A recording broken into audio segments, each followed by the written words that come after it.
بالله العلي العظيم من الشيطان اللعين الرجيم. Let's let the people in. It all.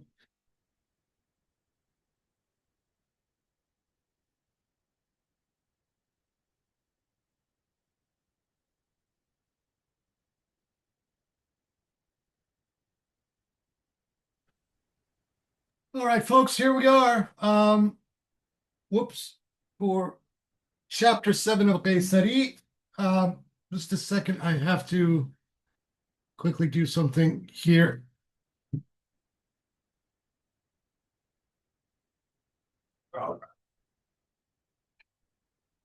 As we let Hussein and Reza Riaz in as well. Okay, video. Here we are.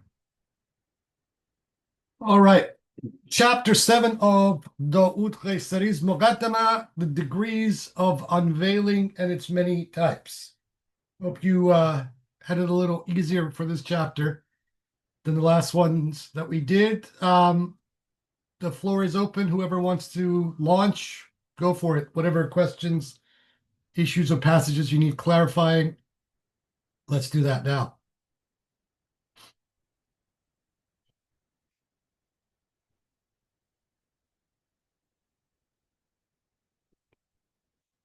Hussein? Yeah. Okay. So, what really interests me in this chapter is, I mean, this is kind of harking back to earlier when he was talking about the the reality of our ideas, that ultimately all of our concepts go back to the archetypes themselves, and so there's a kind of reality to the quiddities. And so I see him in this chapter creating like a parity between these two different modes of unveiling. One which is through form, and then one which is through meanings. And it seems like the destination of both of those paths is the same thing, which is which is the knowledge of the archetypes or absolute existence. That's the way that I was reading this. But the one question that I had going through it was if he was giving a priority to one path over the other, and I would have expected him to be saying that form is higher, but I don't really see him saying that clearly, at least. It almost seems like he's saying that these are two different. Saying the very opposite of this. He seems to be suggesting that if you are beholding a content of a vision, literally, that you're actually at a lower level and station than those who grasp the meanings thereof. On one level, it's understandable why he suggests this, given that the name al-Batin has priority over al-Zahir. Something that Ibn Arabi says right from the beginning, from the first chapter of fusus al-Hikam. This is why he is suggesting something like this. However, that's also subjective, because then we can basically subject all of Ibn Arabi's own visions that he gives us throughout the Futuhat al-Makkiyah and elsewhere as being at a lower level of priority than the meanings of things that he gives elsewhere, which I think is a bit off. How does then one explain the very first vision that he has in the first chapter of the Futuhat al-Makkiyah of the deathless youth, which kind of sets the tone for the entirety of that book. But for the purposes of what he's saying here, ma'ana, meaning, has priority over surah, because ma'ana is the leaven of the surah, right? Or it's the substrate of the surah, of the form. So this is what he's basically trying to say, by implication then, indicating that the ayan themselves are ma'na rather than su'ah. Something that he really wants us to kind of understand about the nature of the immutable archetypal essences, which then kind of glosses and gleans a little bit more about what Ibn Arabi then we'll say in the first chapter about the intelligibles and the kulliyat, the universals, and what that really means in the context of vision and unveiling and just kashf in general. He starts with giving us a lexical definition of kashf, unveiling, which I think is helpful. Yeah, this is my take on that. Mhm. Well, it seems that he's, as before, like he's vindicating the path of the Faylasuf, that because this is, you know, arguably that's kind of it's one of the disputes between someone like Ibn Arabi and like Ibn Sina, is that Ibn Arabi wants to get to the imaginal unveilings, that and maybe we could also divide it in terms of wujud and mahiyya, that the concern with the imagination is maybe a concern with wujud, because it's the external realization of the meanings. Yeah. But it seems like Qaysari is sort of vindicating the philosopher's path again. It's like you start with hads, which is an Abyssinian concept, conjecture. Yeah. Yeah, starts with the quwwa mufakkara, and it goes, then it goes to the aqal, and then it goes beyond that. If you read it in that context, and this is one of my problems with this particular chapter, if you read it from that Avicennan context, this is the only conclusion that you can reach based on what Qaysari says. But we have to also work with the assumption that the presupposition here is coming because especially because the first paragraph is about kashf, and kashf is not a valid category of Avicennan epistemology. Okay, so therefore, a Gnostic in this way of framing things is not working on assumption. It's not working with conjecture, not hats at all, right? Because this is happening through self-knowledge. So whatever contents are revealed during the process of the self-knowledge are not happening from the quwwa mufakkira, but are contents being projected through theophany, through via the reception of the quwwa mutakhayyala, the faculty of the imagination itself, right? So this is the presupposition behind this chapter, which he doesn't really express clearly, and this is where this particular chapter can mislead, because he seems to be working with an almost, rationalist framework. Well, if you behold something out in the open, it's a lower level because the true revelation of things and unveiling of things only occur in their meaning. But then your point is valid. If that is the case, then a philosopher working with syllogisms and arriving at conclusions is almost analogous to what you're claiming the process of kashf to be, and that is not what he's claiming. Although that's how he's arguing.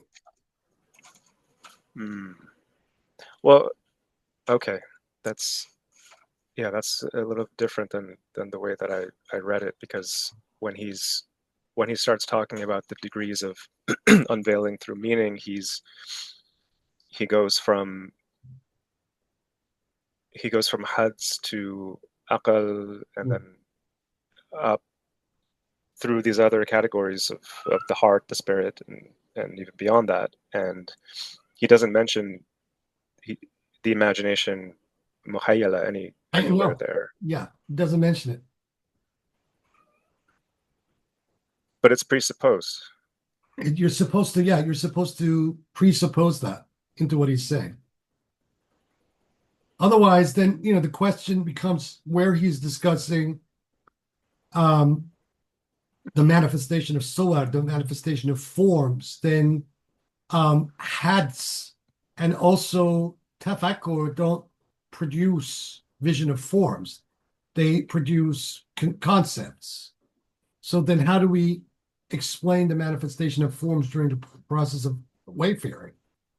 You know, what are all the things that even Arabi tells us about his suluk, all about them, you know, in the Futuhat and elsewhere.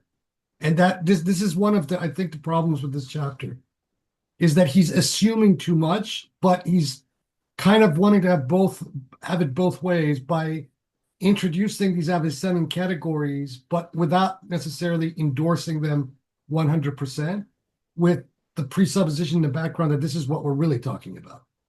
We're not talking about the Avicennan categories at all. Okay. Yeah, it's not clear at all from the text No, it's that not. one should read it that way. There, admittedly, you know, there's a part of me that gets excited seeing this, I think, because I'm drawn to a more contemplative, kind of abstracted, disembodied way of thinking, and it's something I'm really aware of. And yeah, I don't know, when I was reading it, I was thinking, oh, this maybe, yeah, there's this other way, which is also Kash, but the way you're describing it, it seems like meaning and form have to accompany each other, that you can't Yeah. really go through pure Well, meaning. I mean, this is the thing that even in the revelation of meaning, there is a form to the meaning, whether this be in the content of dreams or even in the very process of theoria itself. There's always a content in the mind of the meaning being cogitated, which is, from one perspective, what we can call that a form of noesis, right? I've kind of framed it elsewhere as ideophany, right? You know, so that the idea itself, like for example, flashes of inspiration are forms of this that occurred to the wafer. You know, they're sitting, they're doing a dhikr, and suddenly, boom, some idea, you know, pops into their head unbidden, an influx, a warid, you know, the word that many Sufis use. And this in itself is a valid category of gnosis. You can be as abstract as you want to be, but even still, in this world, and you know, even well into the realm of the imagination itself, the imaginal world, the meanings, the mana also appear in forms. Granted abstract, but nevertheless there are sawar. There's sawar al-aqliya, sawar al-khiyaliya, etc. That makes sense. Yeah, to me, it seems difficult to separate in reality the meaning from the form. I mean, especially in Ibn Arabi's kind of dialectical way of thinking, and especially when we consider form, because he's also in the chapter seems to think that you can have form without meaning, but that to me is really incoherent, Yeah, because that's incorrect. Yeah, that is incorrect. yeah, the whole idea of a symbol, to me, a myth, is that it's an image that has a meaning that's immanent in it. So even separating it in reality seems like it's not possible. No. And if we take the mana as the hayullah of the form, right, as the primal matter of the form, then this starts to become a little bit more sensible in that the actual form appearing is the becoming of the mana itself. It is the process of the meanings becoming. If we take the meaning as its primal material of the form itself.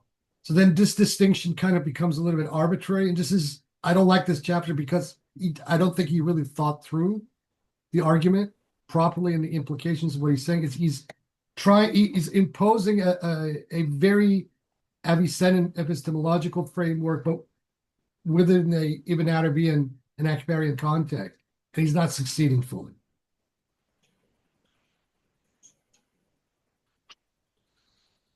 Okay, yeah, I can see that.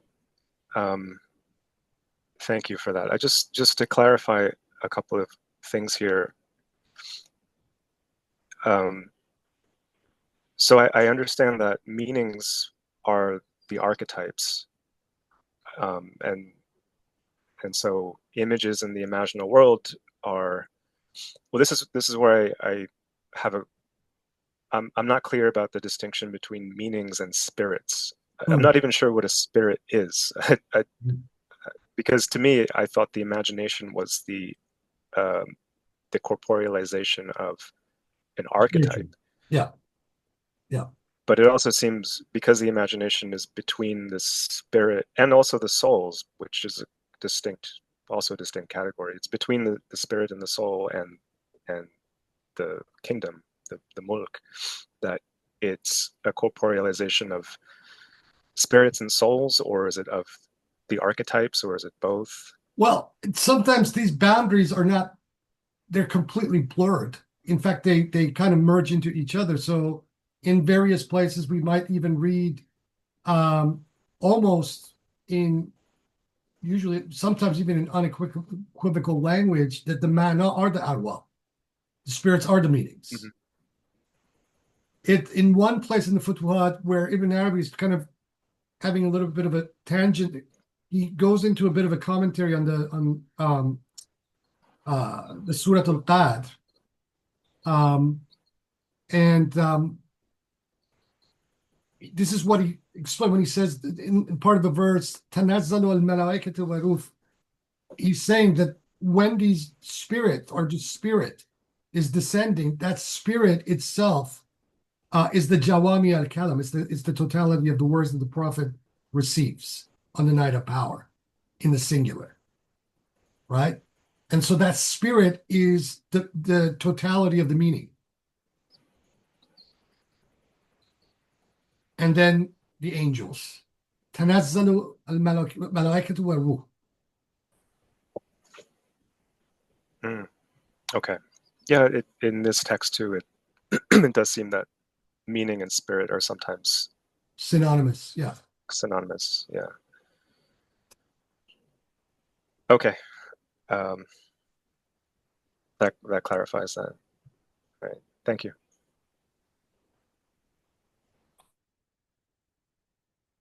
This is a very important distinction that is a little bit obscured here by Qaysari, but it's an important distinction because in the process of suluk, I mean, the salik, the wafer, is at some point wanting to know what is happening.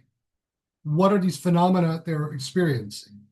Whether there's even, whether it's even wise to either distinguish things from being real or unreal or not. Well, you come to a point during your suluk that almost every phenomena that you experience is part of your wayfaring, right?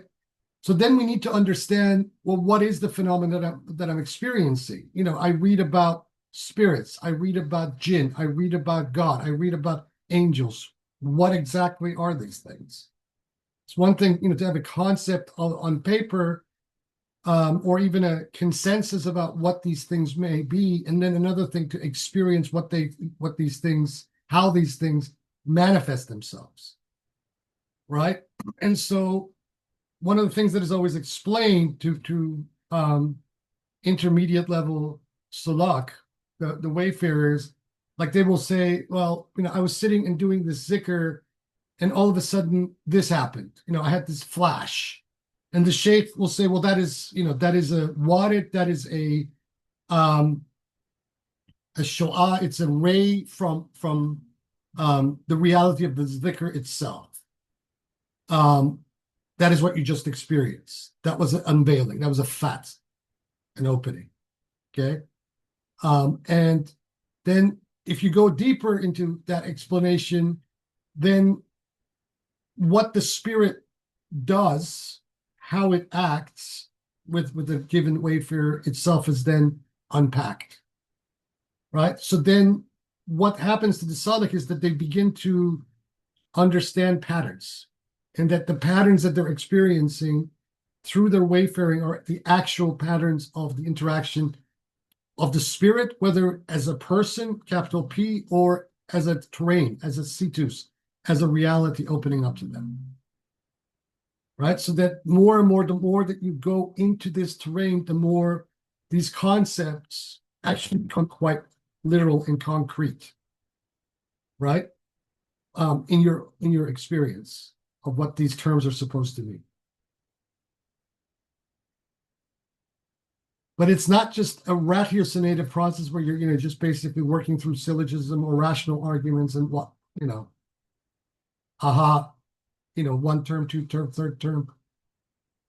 I mean, to his credit, he does say that the syllogism is a kind of a lower form of unveiling. He does accede that even the syllogistic argument is a form of cash, but it's a very, kind of a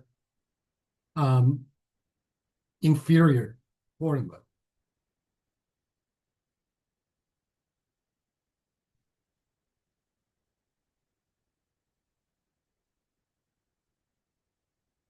I cannot see Mary's question. Can someone read that to me, please? Yeah, sure, I can read it. Yeah. So Mary, this was in the context of Hussein talking about what the spirit was. Mary had this very interesting thing that she said. She said, "Is A/the spirit not the animating factor in all of these? Like an image, even in the imagination, is helpless to be manipulated without an adjoining spirit. This is normally just attributed to spirit, I think." And she says later on, so she said that a few minutes ago, "It does feel prescient to compare spirit to meaning. Something that is full of spirit is filled with meaning." Yeah. Well, this is what the tradition does. I mean, this, the spirit and the meaning are always either synonymous or they're explained parallel to each other. And like I just said, that in his Meccan Revelations, Ibn Arabi just at one point says this very clearly, that the spirit being discussed in the Surah of Power is actually the meanings that were deposited into the heart of the Prophet. And because the angels are on the back of it, tanazzalu al-malaikatu war-ruh, the angels descend with the spirit, right? It is as if the spirit is being put into the Prophet of the totality of the Quran on that night of power.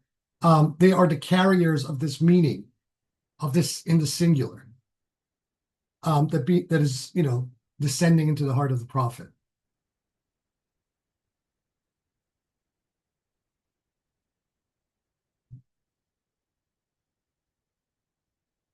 So what this means is that, meaning, true inner deep meaning is always the manifestation or presence of spirit, of the ruh itself, right?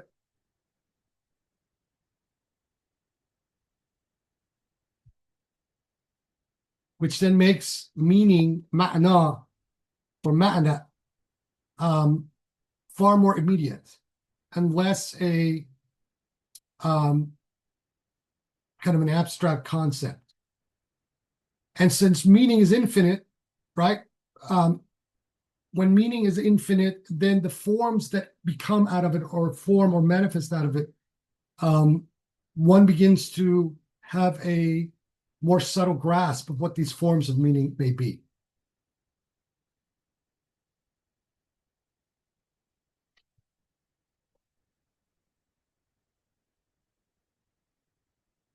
Yes.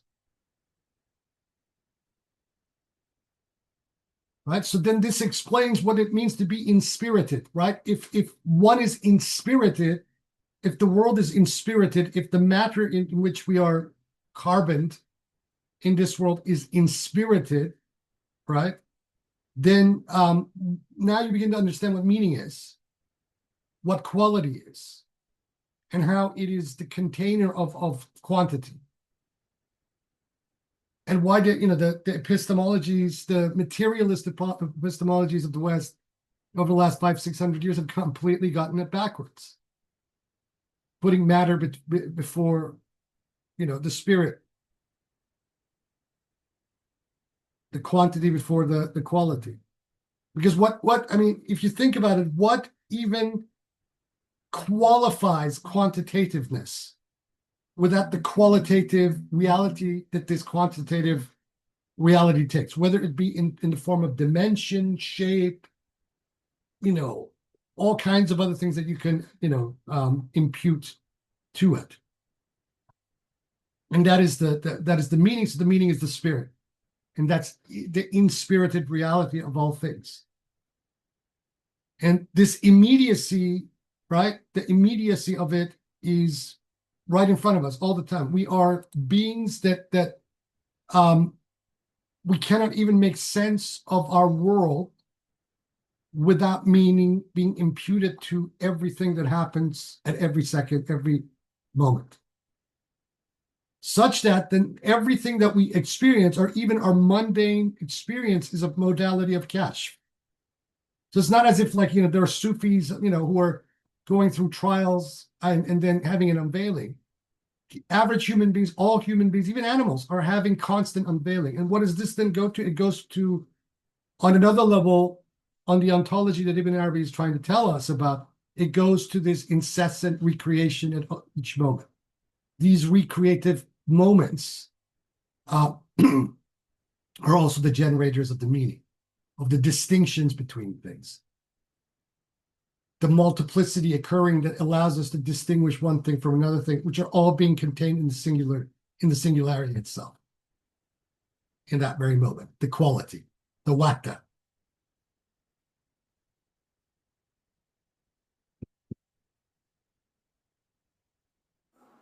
Okay, so along this vein, because in the previous chapter, he talks about how he says it's the soul's correspondence with the world of spirits that strengthens so that they're able to perceive the spiritual realities more clearly in the Alam al-Mittal. And I'm wondering here, as every day Allah is upon some new task, is this about the meanings changing, or is it about our soul's correspondence with the meanings constantly being in flux? Both of them at the same time.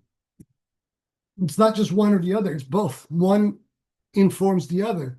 You can say on one level that the more your soul is receptive, the deeper the meanings it gleans, right? So then that goes to the whole suluk. But nevertheless, even if you're not formally or consciously on some kind of a wayfaring path, there are still meanings being thrown at you in your own mind about the world that you're interacting with, right? So you can be even the most unaccomplished person or have no spiritual wayfaring at all, but still you're inhabiting the train of meaning, even on a very superficial, everything is meaninged. And this is the quality of being ensouled.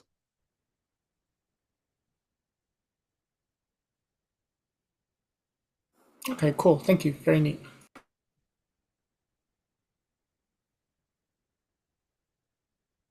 Jeff, you're smiling there.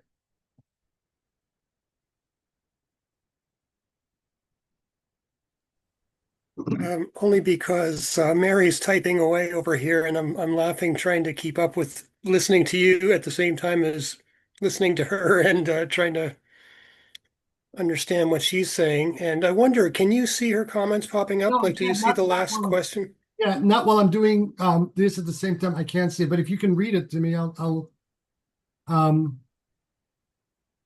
Okay. yeah, the advent. All right. Go for it. Okay. Well, first of all, she said very helpful. Thank you very much. It is very enlightening to think of that spirit of the night when you're talking about the night, capital N, as the meanings of the days to come. See, she just put another one in there. Anyway, okay, so I'm going in order here. Yeah, exactly. Meaning feels much more imminent to me than the average person. Like the tip of the sword means as much as the tip of the pen. Sure. Aha. Aha. But then this is the question which I was wondering if you were able to see. She put in brackets, does this have to do with the luminous letters and inkwell? And that got me thinking. Can you say a few words about the luminous letters before I read her next comment that she just The put there? luminous letters are the group of about 14 letters of the 28 letters of the Arabic alphabet that are aligned with the quality of light. And then the other 14 are aligned with the quality of darkness, zulma. This is how the 28 letters of the Arabic alphabet are divided, luminous and darkened letters. Right. Yeah. Okay. She says, oops, sorry, another comment to distract you with. Sometimes I think of disclosure, unveiling, cash, disclosure / unveiling / kashf as realization Mhm. or something similar to Gnostic epinoia Yeah. or epiphany, Tahak, like a flat. what Ibn Arabi called tahakkuk verification is another way of putting it. Yeah. Okay. And finally, like a flash, and the Yeah. moments Mhm. realize themselves. Yeah. That's interesting. The moments realize themselves. Yeah. Yeah. The moments realize themselves. I'm glad that you made me feel comfortable when you said that you didn't like this chapter very much because, oh, thank you for your patience. Welcome. Welcome. Yes, and because I really didn't like this chapter very much either. It's kind of gave me a bit of a headache, and Mm. I really not wasn't sure what to make of it. And going back to the discussion of spirits, I mean, I think he was suggesting that spirits and angels even, I think he was using those in the context of form as opposed to meaning. Like we're kind of we want to kind of dispose of the formal nature of these things and just focus on the meaning, which I think is proper. But I got the sense that he is trying to address the idea of actual forms, as in actual visions, Yeah. Absolutely. auditory, Yeah. Yeah. visions. Yeah. On the one hand, he's right, but he's like, again, he's trying to be a little bit too much of an Aristotelian here, which I don't Right. like at all. And it also, flies in the face of things that Ibn Arabi himself says throughout his own Meccan revelations. Um, I qualify this, and also Ashtiani kind of qualifies this too in his own super commentary on these 12 propositions. Um, he says that he tries to be a little bit more polite, saying, well, it depends on the level at which the apparition is appearing. Now, going back to that experience that I told you about at the beginning of my saluk with my own sheikh, I told you that, he gave me a zikr, and the first thing I started to see at night was just faces everywhere on the ground, right? Now, the reason why my teacher told me don't pay any attention to them is kind of the same intention as what he's trying to tell us here. But this is all only for a novice. If you get fixated on the apparitions that appear to you at the beginning of the path, then not only do you miss the meaning for the forms, but then you get drawn into the phenomena of the apparition, right? But in itself, this doesn't negate the apparition. The apparition is happening.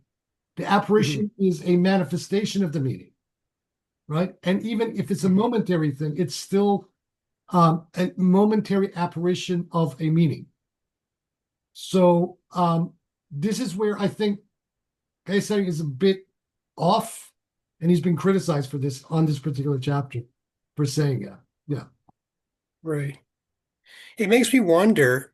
I mean, I don't doubt his expertise, but I wonder if he himself has reached all the stations that he's trying to describe and if he actually knows from firsthand experience exactly what he's talking about. This is the question. I mean, this is always the question. You get even Arabi that is so, just like, he throws it all out. I mean, if there was a contemporary psychiatrist reading through the Futuhat al-Makkiyah, they would be setting out the ambulances after this guy in seconds,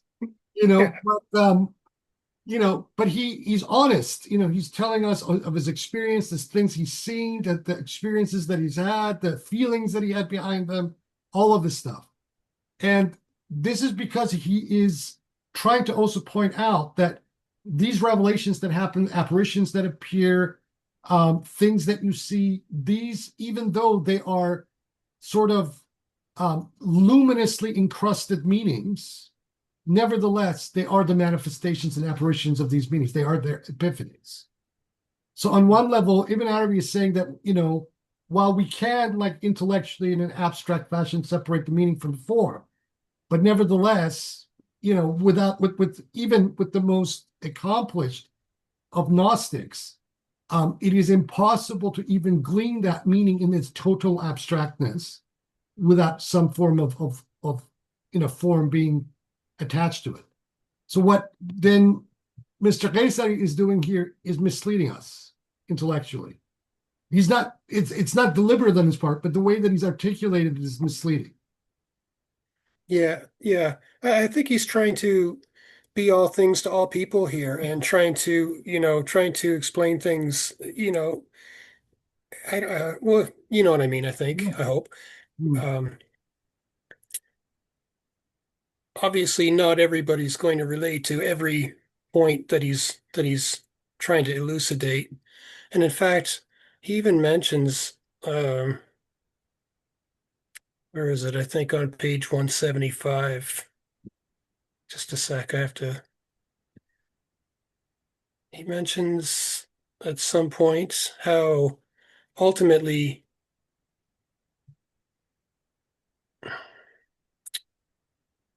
oh, I'm kind of all over the place here. Oh, sorry. Anyway, I'll come back to this. I'll let somebody else speak and I'll try to get my thought together here and come back to this because I'm kind of lost at the moment. No worries. Okay, thank you. No problem. Hassan, did you want to talk?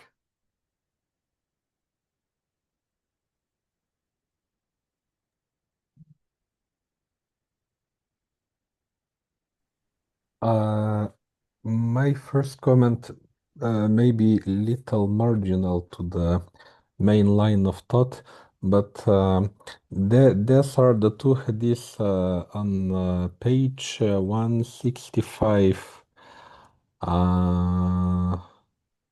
Just to Okay, so the first one, I saw the Lord, the Most High, in the most beautiful form. God said, "What is the higher plenum disputing about, O Muhammad?" He replied twice, "You know best, my Lord." He said, so God placed his palm between my shoulders, and I felt its coolness between my breast. Then I knew whatever was in the heaven and the earth. So this hadith was given as example for kashf, which is happening through the intermediary of touch. By the way, I love the examples very much. The other one, it is the Prophet, peace and blessing upon him, said, "I saw that I was drinking milk to the point that its sweetness flowed from my fingertips. So I gave its access to Umar, and I interpreted that as a knowledge." And this hadith is given, for example, kashf, which is happening through the intermediary of taste. So I'm saying that here my comments may be tangential because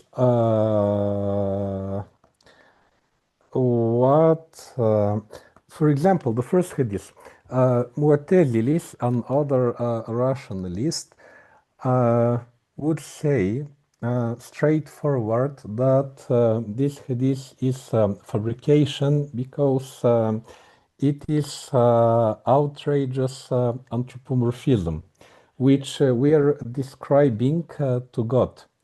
But the point here is not that the purpose of hadith is to describe God. The purpose of hadith is to explain the way by which kashf is happening. Yeah. But they will, at least I feel, straightforward miss the point and get to the letter of the explanation. The other one, when the excess of the milk is given to Umar, from the Shi point of view, again, this would be a straightforward fabrication because this high privilege is given to the accursed person. But again, if we look at the core idea, which is described that Here, milk symbolized knowledge, and when you don't like the person, just replace the name Umar with Ali, Yeah, and everything goes in its place. In its place. So my idea is that almost in every hadith, or let's say in the majority of them, if we ignore the irrelevant part and focus on the relevant part, we will be able to find the wisdom in it and some hakika. absolutely. 100% correct. Yes. Yes. Very much so. That's how it works. Because then with this approach, we would not care if the hadith is Sunni source or Shia source or this or Exactly. that. Yeah. That's the endless debates I've even had with some of the sheikhs online, where they dismiss this stuff because of who it names. Okay, my response has always been whatever. Let's take the principle and work with the principle and distill the principle for its truth or its opposite, if that is the case. And these hadith, even with the names of Aisha and Omar, etc., the Shia usually have a problem with. If we put the hadith to the truth test itself, using these names as just mere symbols, props, trying to tell us a greater inner truth, they um, first of all, they validate themselves, and then what they are trying to show about, and in the context in which they're being quoted, presents itself. And this is why this is Ibn Arabi's method, right? Something a lot of people don't understand about Ibn Arabi himself, especially some of the contemporaries in the amongst the Ahl Sunnah wa Jama'ah, who try to present Ibn Arabi as some kind of hyper Sunni, is that everything that Ibn Arabi says is operating by a symbolic logic in his context, not the symbolic logic of today, but a symbolic logic where a hadith that he cites has already been distilled in its mind for the veracities of the meaning of its symbolism, not the actual content of the symbol. Okay, so in that respect, Ibn Arabi can sometimes be extremely botany in the old Ismaili sense, even though he didn't like them or says he doesn't like them, etc.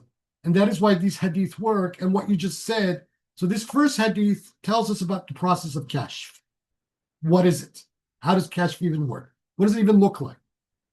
And this particular hadith, the first one about the Prophet and the Mala al-A'la, the supreme plenum or the supreme concourse, as I translated, shows us exactly what this is. What is kashf, right?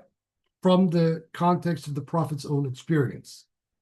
Then the second hadith about the milk, which also gets quoted in the fusus, is telling us about what kashf from the inner level of the batin looks like, what the symbol actually alludes to, right?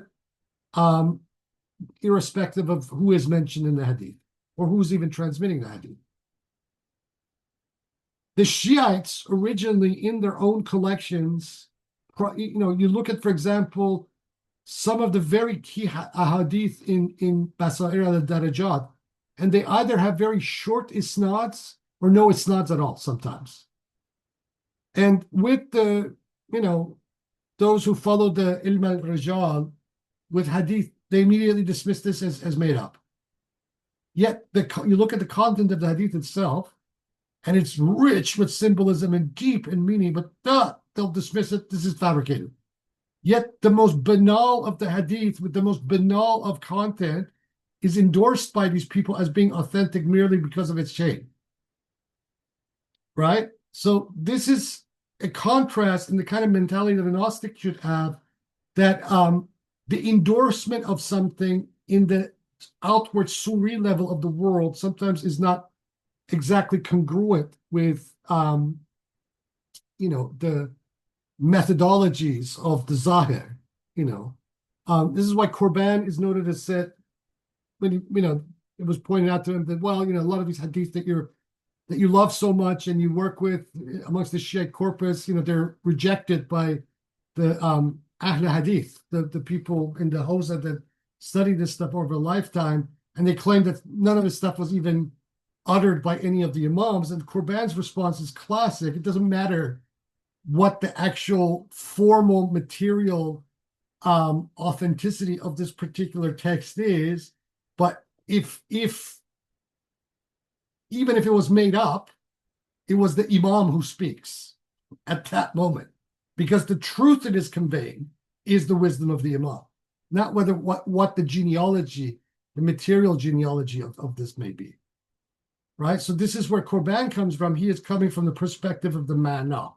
He's looking at this from the perspective of the insouled world, of the inspirited world, the quality rather than the quantity of things. Right? Because the material mentality will immediately dismiss these things as made up, fabricated, blah, blah, blah, irrespective of what the wisdom says. Right? But then will endorse nonsense as true because of its packaging, etc. So although I don't think Qaysari completely succeeds in conveying this to us 100%, this is sort of what he's trying to allude to.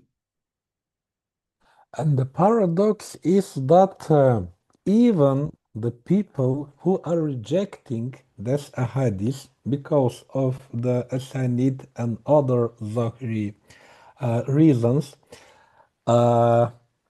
they feel in their heart that these are so deep and so beautiful narration and so on, but nevertheless trapped by this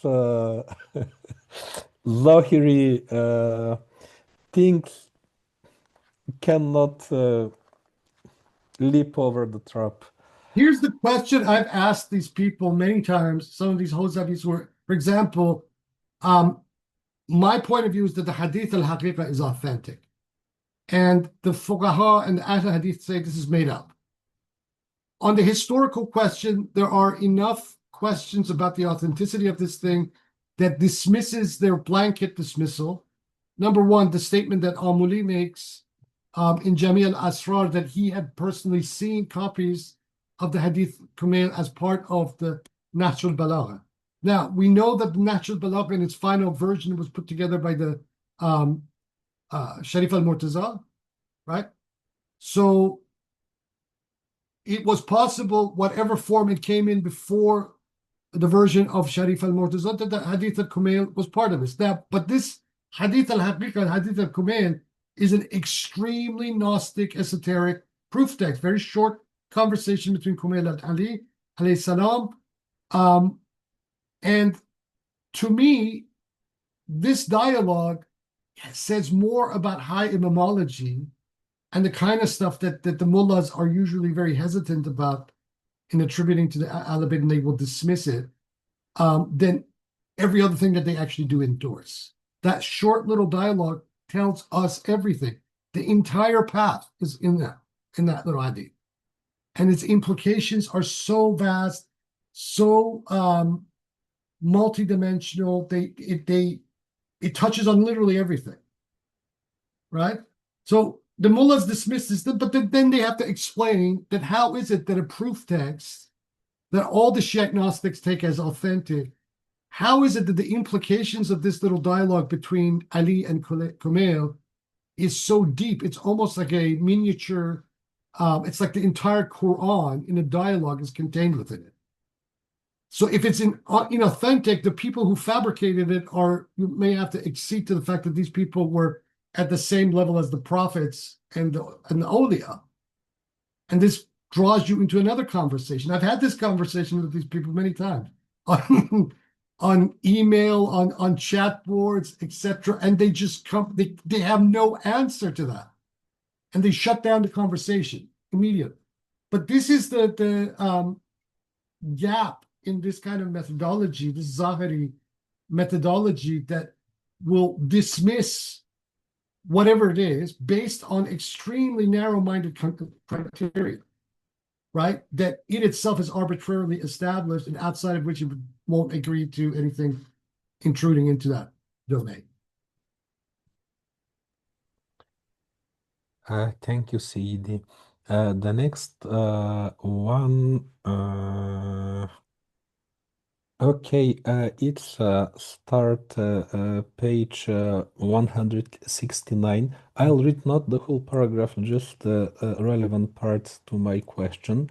It is in the lower part. The highest, just he is speaking of the level of cache, but forget which of the types. The highest degree is that of hearing, namely, okay. Yes, the cache of hearing. The highest degree is that of hearing, namely hearing the speech of God without an intermediary, such as our Prophet hearing, peace and blessing upon him, during his ascension Mi'raj. A little further, then hearing his speech by means of Jibreel upon him peace, such as hearing the noble Quran. So the kashf, when hearing of God's speech happens directly without intermediary, it is highest level. When it happens through the intermediary of angel, in the case Jibril alayhi salam, it is a lower type of kashf. And then continuing just the same thing, let me see in which page I connected it to. 177. The first, yes, page 177, the first paragraph. The difference, yes, which this is connected with the difference between ilham and wahi. The difference between inspiration ilham and revelation wahi is that the former may be received from God without the medium of an angel, through a specific mode that is present with every creature, while revelation wahi is received through an angel. This sounds to me paradoxically. If the wahi is the highest form, which makes profit, why its reason it happens by the intermediary of Jibreel, and ilham, which is considered the lower level, happens directly without intermediary. That is the question of what Qaysari is doing here, but let's explain it from this perspective. Just remember the tension that is present, not just with the Akbarian school, but with the whole history of Sufism, about which rank is actually the higher rank. Is it the wilaya or the nabuwa? Okay? And here, Qaysari appears to me, and if you're reading him, taking him as his word, is that he is privileging the wilaya over the nabuwa. Because with the wilaya is ilham. They're all the awliya are mulhim. None of them are receiving wahi. Why? Because wahi is actually a lower level kind of specific revelation filtered through an angel and not directly from God. This is the definition. But we know that this creates an immense problem here.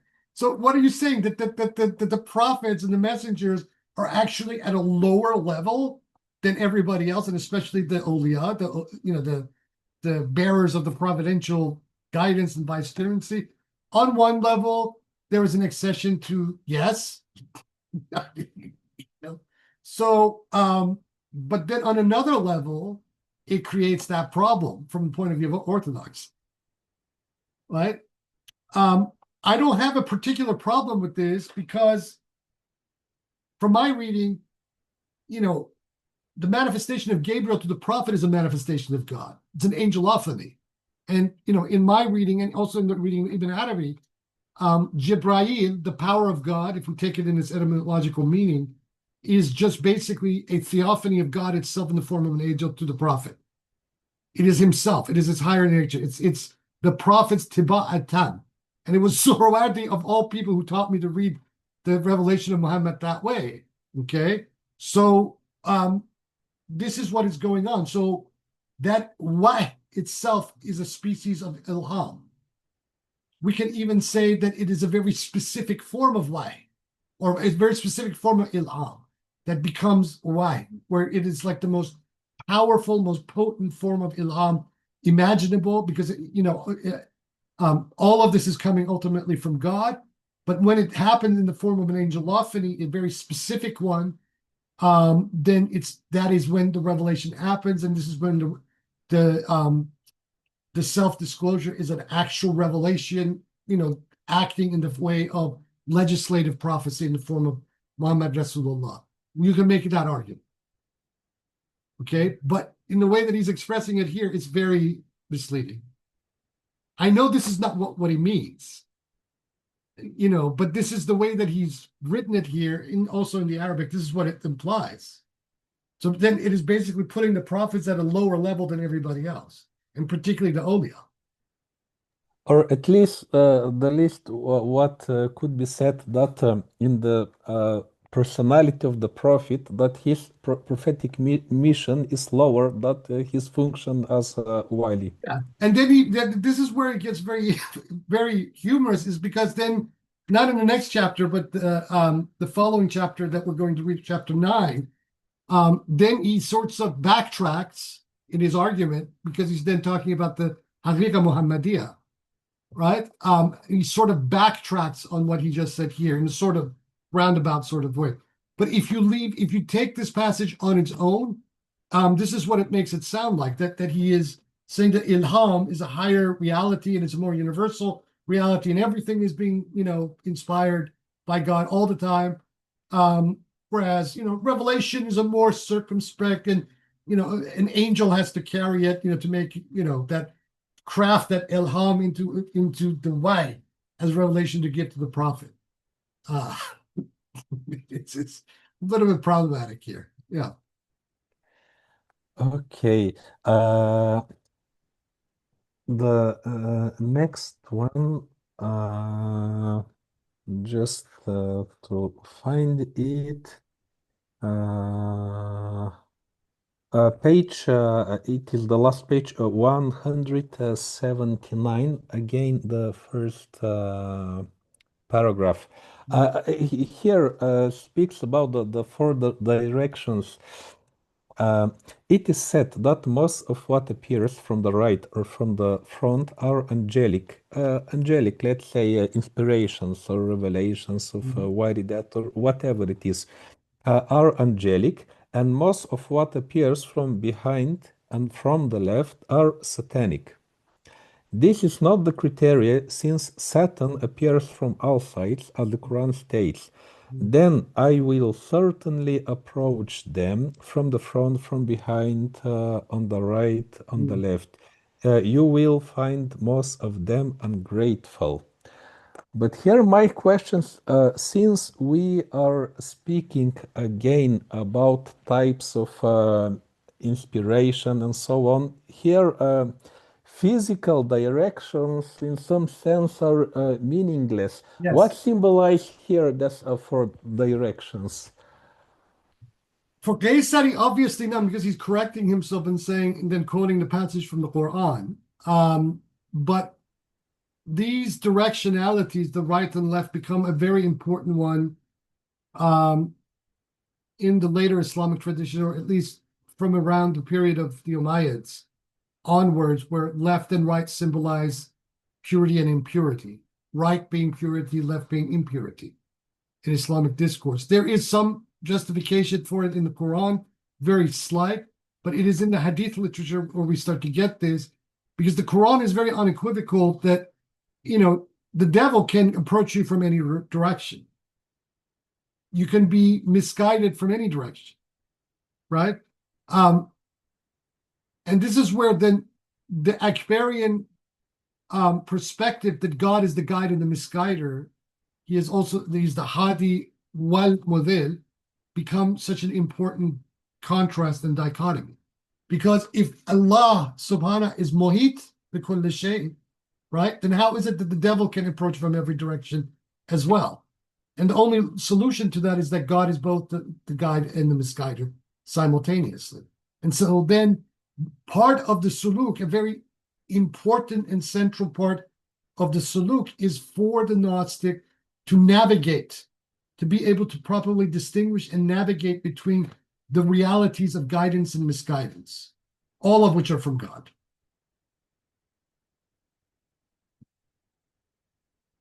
This sounds to me very similar to what we read in Risala Arshiyya, the 7 doors of hellfire and the 8 doors of paradise. When the 7 doors of hell and paradise, they're exactly the same, just open in opposite direction, and only the 8, which is the kalb, it is open only to the divine inspirations. Well, here's like, I've mentioned this before, and we've all talked, we've noticed this before ourselves. Why is it that the Quran says that there are 19 angels guarding the doors of hell? Why are angels guarding the doors of hell? Right? When angels are associated with God, when there's no concept of fallen, there's no such thing as fallen angels in Islam. This is a completely made up concept of Gnostic Judaism. But in Islam, the angels are basically, or at least in the Akbarian perspective, they are, projections of God itself. And even in the illumination is one. They're just, the light, the gradations, the modulations of the light through its various emanation and levels. So if these angels are guiding the doors to hell, then that tells you that the devil coming from every side, right, to misguide you is the manifestation of misguidance of that name, of that is, right? And every ism itself has angels with it, right? The manifestation of every name comes with legions of angels. So then it is the Gnostics' job, or the Mu'min's job, if you take Mu'min in the original Shiite sense of it, to be able to deepen enough in the ma'na, right, to then be able to distinguish the su'ar of these ma'na properly. So if the manifestation of the misguider comes, then that Gnostic can distinguish immediately what is whether they're being guided or misguided, or whether the misguidance itself on one level is a guidance to something, and so on and so forth. This is where this stuff becomes quite important, and we kind of begin to shed any kind of dualism between these things. Okay, thank you very much, Sayyidi. Okay. Jeff, did you remember your earlier question that you wanted to ask before? Yes. Well, I was going to direct your attention to the first paragraph of page 175. Sure. First of all, that's what I was going to say next. Before, you don't necessarily have to read the entire paragraph, but just the sentence where it says, then it occurs at the level of mystery, seer, then at the level of the hidden, kafi, with respect to each of their stations, for which no reference nor description is possible. We will examine these degrees afterwards, God willing. So that's the point I was going to make. There's where he actually says outright that no reference nor description is possible when with respect to the hidden, and the mystery. And I don't know if my point is made there, but I was going to ask you, what do you think the difference is between those two concepts, the mystery, those two words, and the hidden, first of all? In this Islamic Gnostic universe, there are levels of the hidden, right? So the mystery is one of the first major levels of the hidden. So it's a mystery. There's a great hadith by one of the imams, our cause is a mystery within an enigma, within another sir fil sir al-mustasir bi-muqanna al-sir. On and on it goes. These are hadith that we have. So if the mystery is the first terrain of what is hidden, then the khafi, and he's translated this as hidden, which is true, but the concealed is probably another better way to put it. So the khafi is even the inner, the hidden of the hidden, Okay. for which no reference Okay. and description is possible. Right. So there is a point where try any attempt at description does become impossible. It's just communicating these ideas just breaks down altogether, and any discussion of it becomes moot or Anyway, this is another reason why I encourage people to, at least at some point in their life, have these entheogenic experiences with DMT or mushrooms, is because, especially if people don't have the patience to sit through years of doing a disciplined suluk to get to the same place, this gives you a momentary glance of that reality. And the things that these psychoactive substances show you are defy language. They are trans-linguistic. So this is not why you know that this is not the way that conventional language holds it as tripping or hallucination. These are two categories that psychiatry itself cannot properly define. What is a hallucination? What does that even mean? That's a tricky question. I hate to interrupt you, but having experience with someone who has gone through dementia, that's a very tough question that I've personally grappled with. Dealing with someone with dementia and their hallucinations, and I'll say it outright. In that case, they are hallucinations. I mean, like, where do we draw the line But between meaningful? with the plants, right? And especially given thousands of years of shamanic usage of these, where there have been spread cultures that have used various psychoactive plants to get access to the astral and the other world. Modern contemporary science and the epistemology that undergirds it, dismissing these sorts of visions as hallucinations, is not dealing with things properly. Someone whose actual biological brain is degrading as a result of disease, age, etc., dementia being one of these, is a completely different thing. Yeah, so there's two different categories of hallucination. Yeah, first of all. They're two, well, not even categories of hallucination. They're two completely categorical levels of experience. Right. Okay? One is the degradation of the mind. One is a momentary expansion of the mind. Right. Okay. And the science itself at this point cannot properly get its head around this distinction, especially psychiatry. Psychiatry has no valid scientific categories to explain any of this stuff. I defy any of these people to come up with any recent research. If they know something I don't know, please let me see it.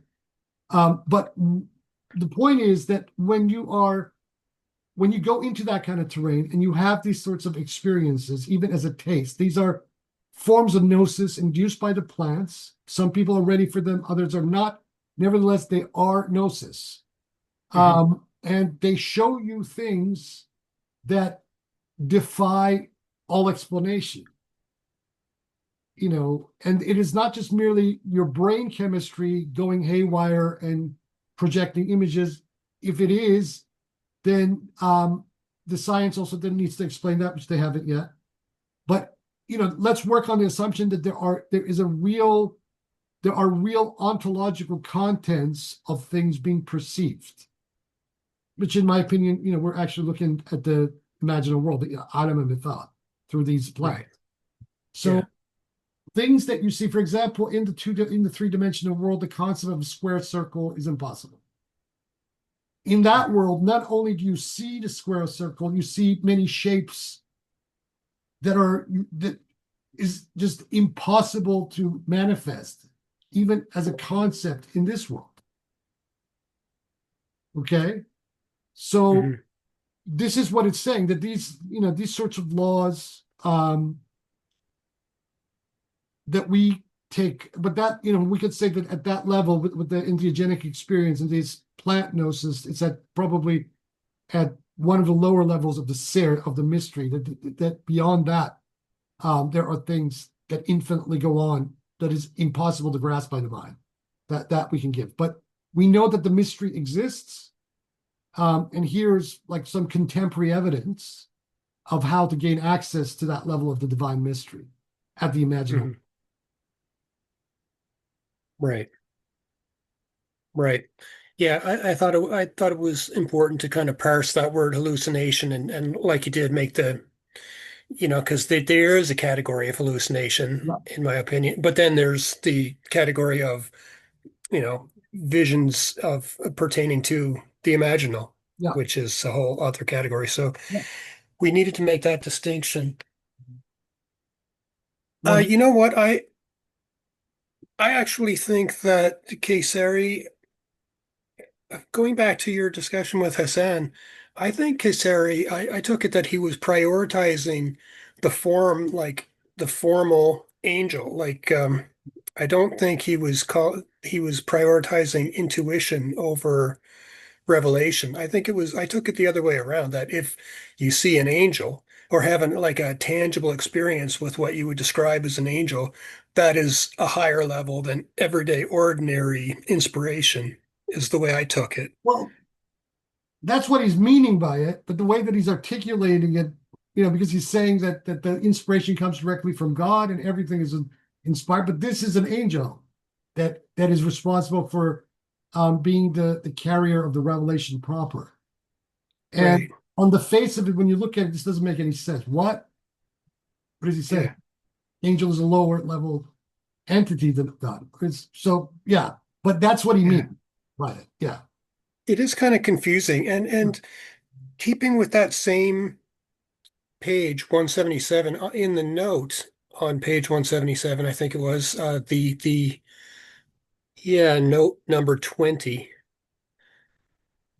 I mean, I don't know if it's necessary to read it, but I for some reason, and pardon me, I'm not very knowledgeable with a lot of these terminology and the distinctions that are being made, especially in this chapter. He makes a lot of different distinctions that kind of surprise me. And Yeah. one is the concept of prophet Mm. with a capital P versus messenger with a small m. And I don't know why that trips me up. Like, for one thing, in terms of Muhammad, obviously, he's both. He's a messenger and a prophet, right? And I'm not sure exactly what the distinction is. I don't know if that's a terrible question or not.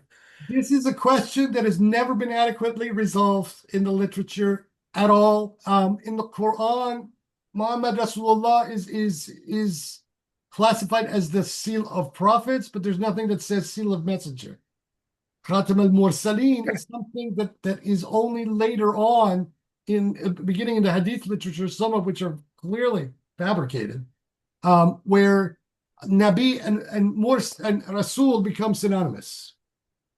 Right? So why is it that we call Muhammad Rasulullah in the Quran and in the confession? We don't say in our Shahada, Ashhadu an Muhammad Nabiullah. We say Rasulullah, but yet Muhammad Khatam al-Nabi'in. Right? This contradiction has been around from the beginning. It has never been properly resolved.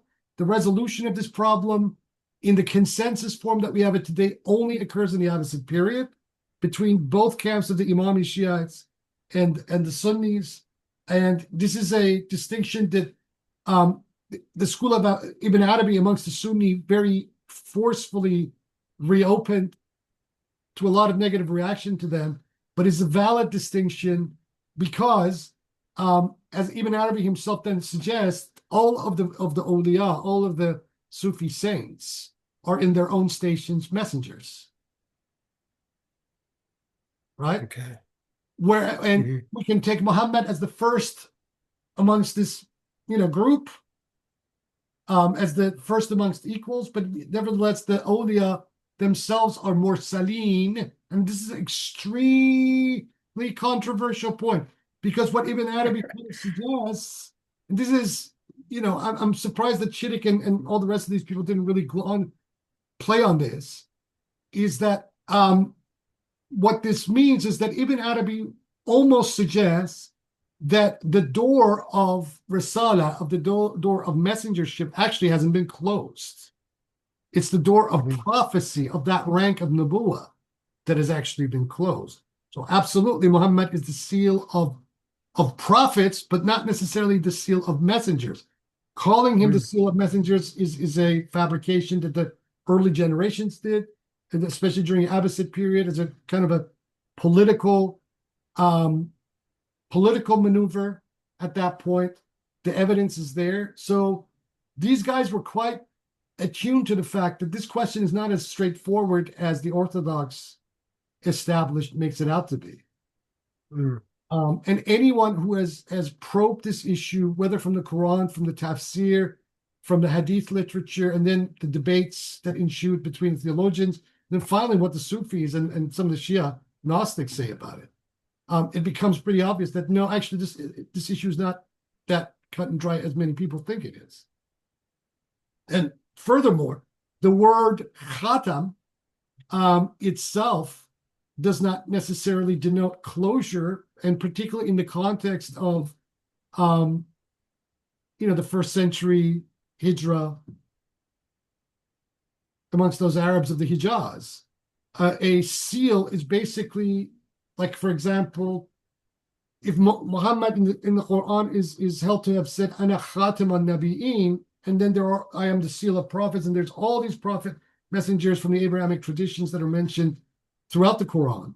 That means that he is not necessarily final, as in the closure of all of them, but he's the seal, as in that, he is the chief representative of all of them at that particular point. So this now complicates the issue a lot more. Even amongst a lot of the Shia hadith that we have that insist on this point of the closure of the office, some of these hadiths have very, very weak isnads.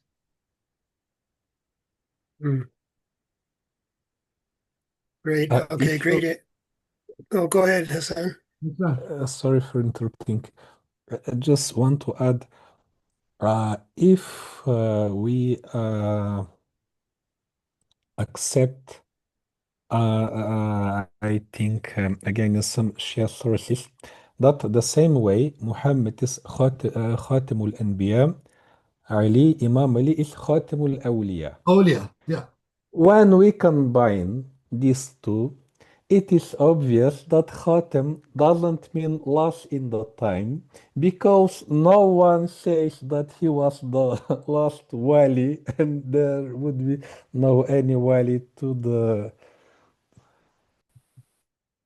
If that was the case, then the question is, well, then who are Hassan and Hussein and all their progeny?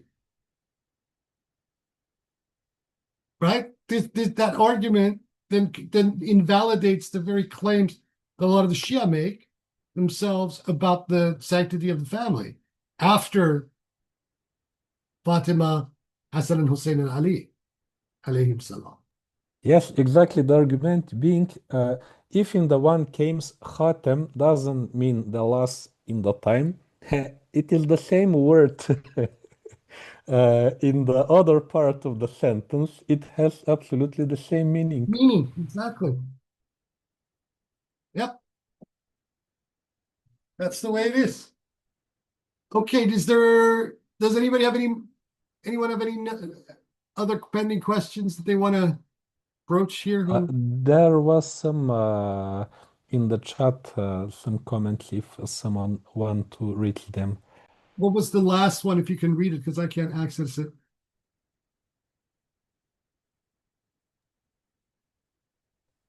Someone else better with the English than me. Yes, what was the last question we had?